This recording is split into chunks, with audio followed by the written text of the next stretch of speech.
It's time to answer the question I know at least one of you is asking right now. Is this another D&D clone? Welcome back to Flarefall February, a series of videos where I talk about the tabletop RPG I've been working on for the past couple of years. Yesterday's video was about the premise of the game, what makes it unique. Today, we're going to talk about how it gets there, the mechanics that make it all run under the hood. So, on a basic level, if you've played D&D, Flarefall is probably going to feel at least familiar or easy to learn. You've got one person who runs the game, and in this game we call them the plot twister. Then, everyone else creates one character, and then we all tell a nice little story together, with monsters, loot, and gratuitous amounts of violence. And whenever one of those characters tries to do something where the outcome is uncertain, like trying to convince a raider not to turn you into a meat jacket, the plot twister can call for a roll to randomly determine the outcome. So in Flarefall, each character has 5 attributes, which are numbers that go from 0 to 5. A 2 is considered average, so it would be like a 10 in D&D. Anything above that, that's probably your character's specialty. Anything below that, well, let's just say that means your character has opportunities for growth. You have 5 attributes. I'm going to talk about each individual attribute a lot more in tomorrow's video, which is about character creation.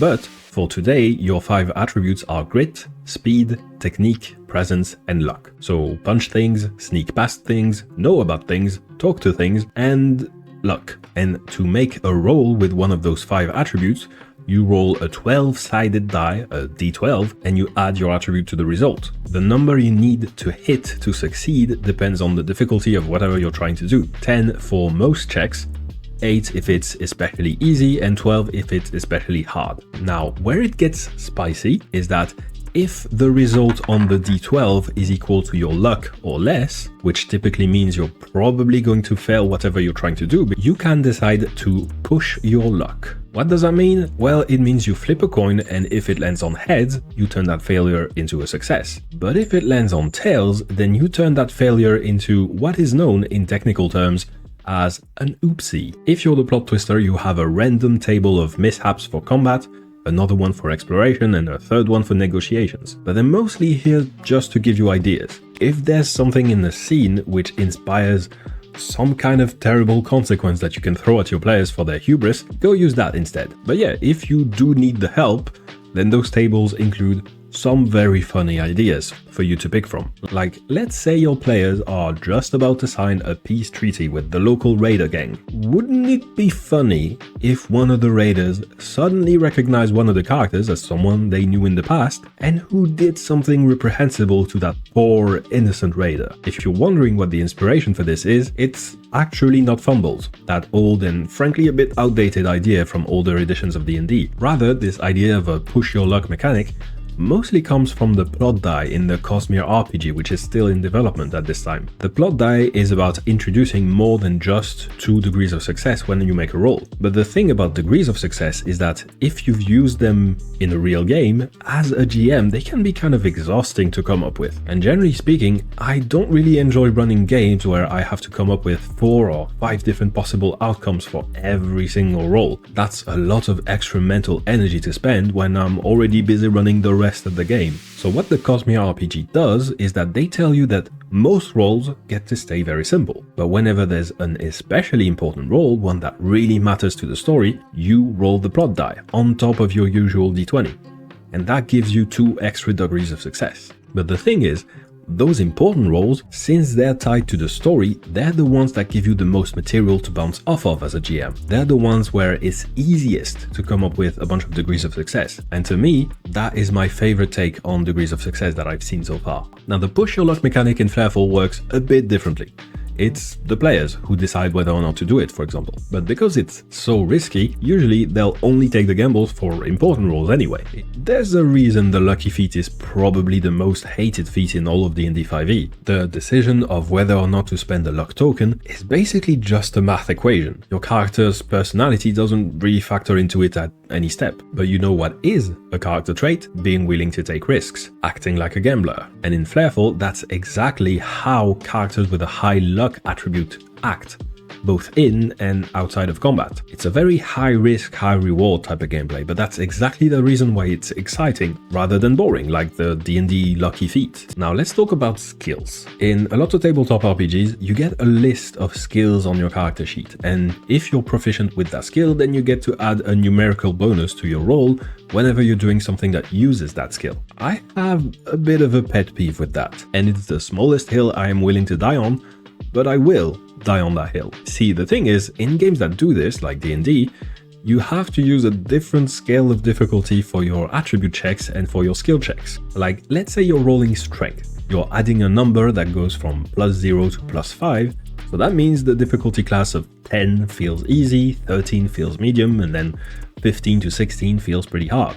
But now let's say you're rolling athletics instead. Well, suddenly you're adding a number that goes from +0 all the way to +12, sometimes even more. So instead, 13 feels easy now, 16 feels medium, and 18 feels hard. So in a game like this, what does a difficulty of 15 mean? What does it feel like? Well, it depends on what you're rolling. And so in D&D and other games like it, what we often end up seeing is that players spend a bunch of time trying to argue that no, what they're rolling is not strength to break through that door, they're rolling athletics, because clearly being a trained athlete involves a lot of kicking through doors, apparently. It's not just that I want to get a +8 on my roll, I swear. This feels like a waste of energy, both for the players and for the GM. And yes, it is the smallest waste of energy ever, but I am having exactly none of it. So here is how skills work in Flareful. First, skills are basically just like feats. They're abilities, and a lot of them do things which have no relation to rolls whatsoever. So for example, you've got a skill called Local Network Expert,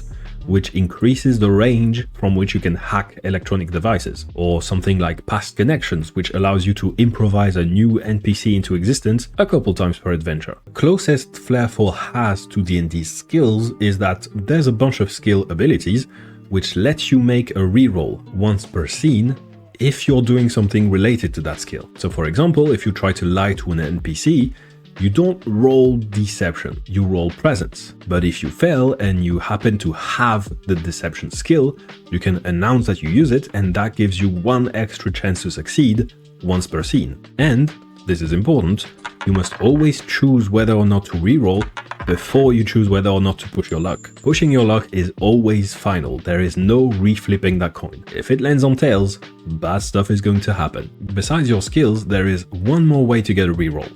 Inspiration. Now, the way inspiration is usually handled in tabletop RPGs is that when a player does something that's really in character, you reward that behavior by handing them some kind of a token that they can spend later. And I've kind of also always hated that. The idea that to reward a player being in character, you have to break character, pull everyone out of that moment that you are having right now, and hand them a meta currency that completely breaks immersion, I've always seen this as counterproductive. So you can do that in Flareful if you want to, but the default rule is a slightly different take on it. Whenever you take a break, whether that's in the middle of a session or at the end of a session, the players vote for one of them to get that inspiration token, and the criteria is completely up to them. It could be good roleplay, but it could also be a clutch move during combat, or it could be a pity inspiration for someone who's been having a real bad day. Those are all valid. Now, one last important detail about how rolls work in Flareful